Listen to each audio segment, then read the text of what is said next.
इश्क करते हैं बड़े शोर के साथ, हमने भी किया था बड़े जोर के साथ, मगर अब करेंगे जरा गौर के साथ, क्योंकि कल उसको देखा था किसी और के साथ। खुदा के करिश्मों में अगर रात न होती तो ख्वाबों में भी आपसे मुलाकात न होती। ये दिल तो हर बात की वजह है, ये दिल तो हर बात की वजह है, ये दिल ना होता तो कोई बात न होती।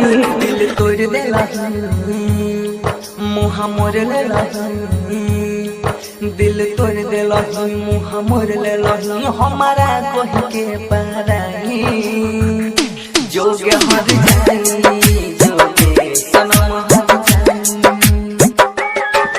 दिल तोड़ देला मुहा मोर लेला, दिल तोड़ देला मुहा मोर लेला, हमारा कह के पराई जोगे हर जाई, जोगे सनम हर जाई।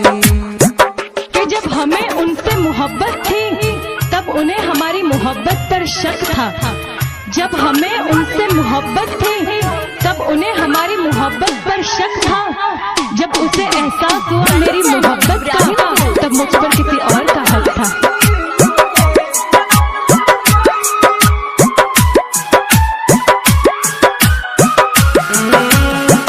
मंगने रिहाई प्यार हम कहीं के भगवान से, छूट गए साथ हाथ हमारो ही जान से। मंगने रिहाई प्यार हम कहीं के भगवान से, छूट गए साथ हाथ हमारो ही जान से। दिल रोई गए सब खोई गेलै, दिल रोई गेलै सब खोई गेलै, जब होलै ओकर विदाई जोगे हर जाई, जोगे सनम हर जाई।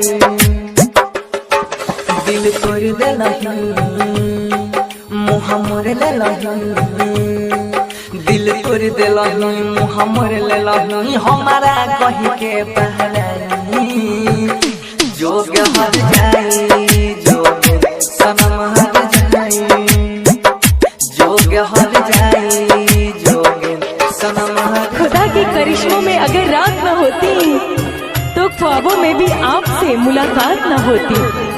ये दिल तो हर बात की वजह है, ये दिल तो हर बात की वजह है, ये दिल ना होता तो कोई बात न होती।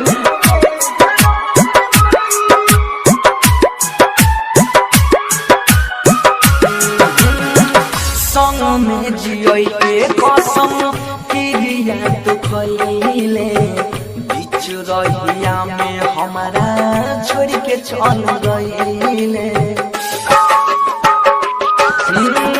संग में जियोई के कसम क्रिया तो खइले, बीच रहिया में हमारा छोड़ के चल गइले। कहवन सिए धर्मवीर से, कहवन सीगे धर्मवीर से, रोग ऐसन दिलही लगाई जोगे हर जाई, जोगे सनम हर जाई।